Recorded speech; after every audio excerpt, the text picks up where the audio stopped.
Good evening, everybody.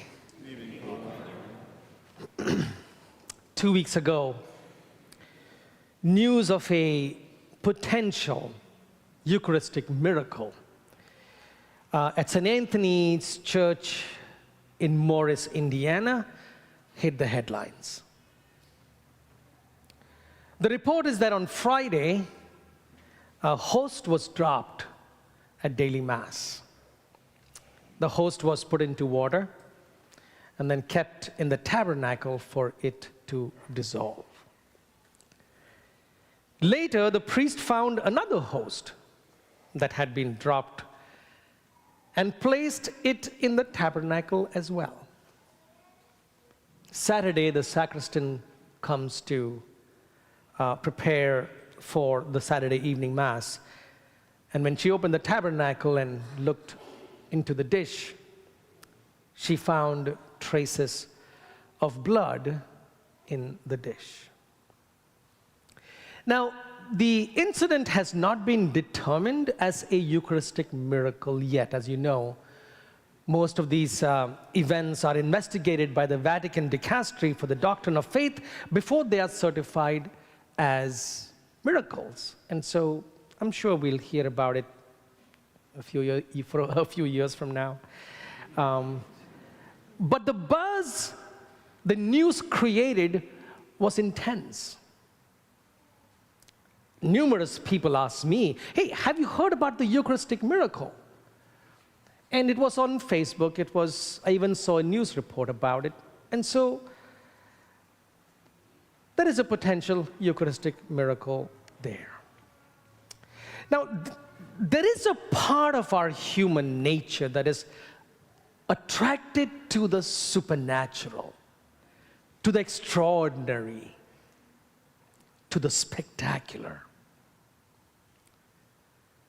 And my question this evening is, do we need the supernatural, the extraordinary, the spectacular for our faith or for your faith?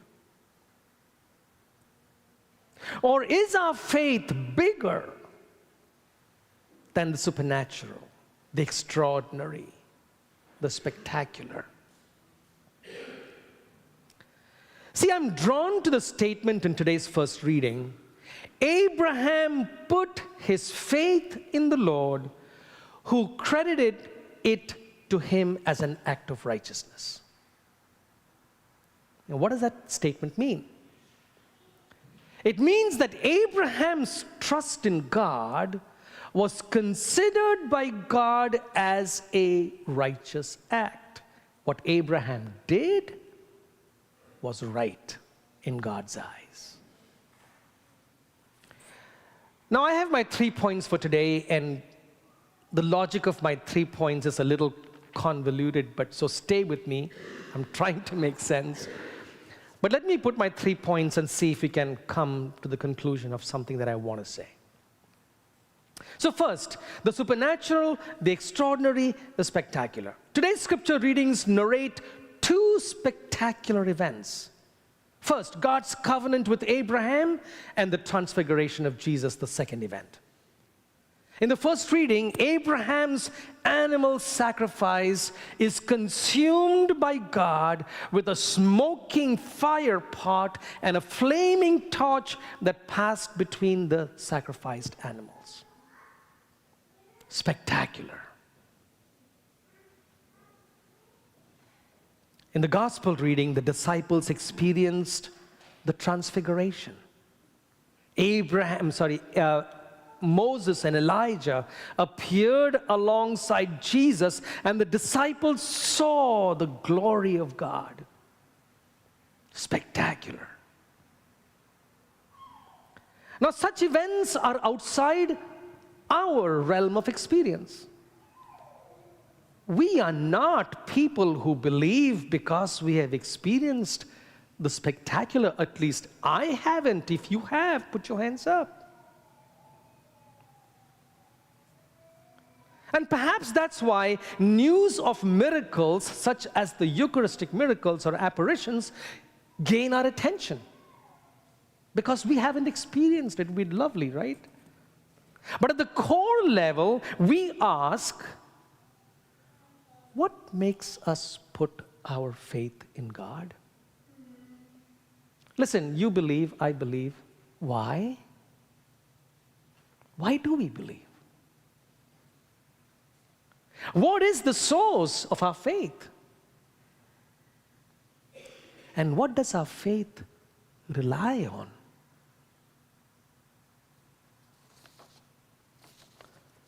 So here's my second point. Faith without the spectacular.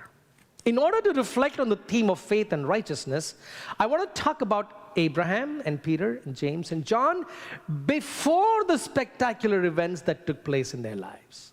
And this is important. Abraham had left his home to go to the land that God showed him way before the spectacular covenant-making ceremony. In the gospel reading, Peter, James, and John had left their nets and their families and followed Jesus way before the transfiguration. They believed before the spectacular events happened.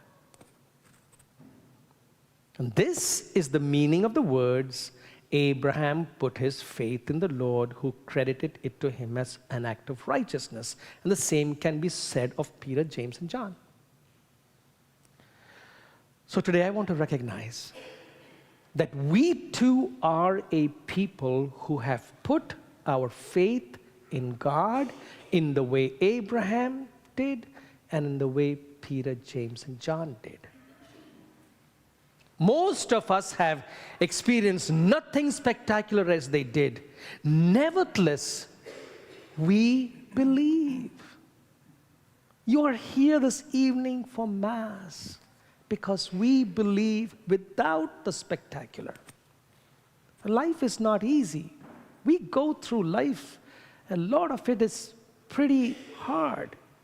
Life comes with its web of complications, but we have put our faith in God. And I call it spectacular faith.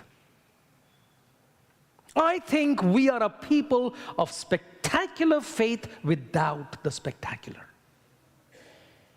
And I pray that God credit this to us as righteousness.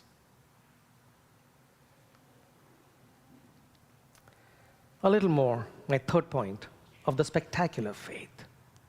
After the covenant-making ceremony, Abraham's life was not without the drudgery of human life. He would not have Isaac, Sarah and he would not have Isaac for a few years. Abraham's faith would be tested again when God asked him to sacrifice Isaac. And in the gospel reading too, after the transfiguration, the disciples found Jesus alone. The disciples wanted to stay up on the mountain, but Jesus took them down the mountain. And very soon, the disciples would see the same Jesus crucified. There was nothing spectacular about it. Through it all, Peter, James, and John put their faith in God. So I believe that we ordinary folks have great faith. The most spectacular sight we see is the bread and wine on the altar. But there is no fire. There are no dazzling sights. And yet, you may forget everything about this homily, but don't forget this. There's nothing spectacular here, and yet we believe in the real presence of Christ on this altar. There are many people who think we are foolish for this.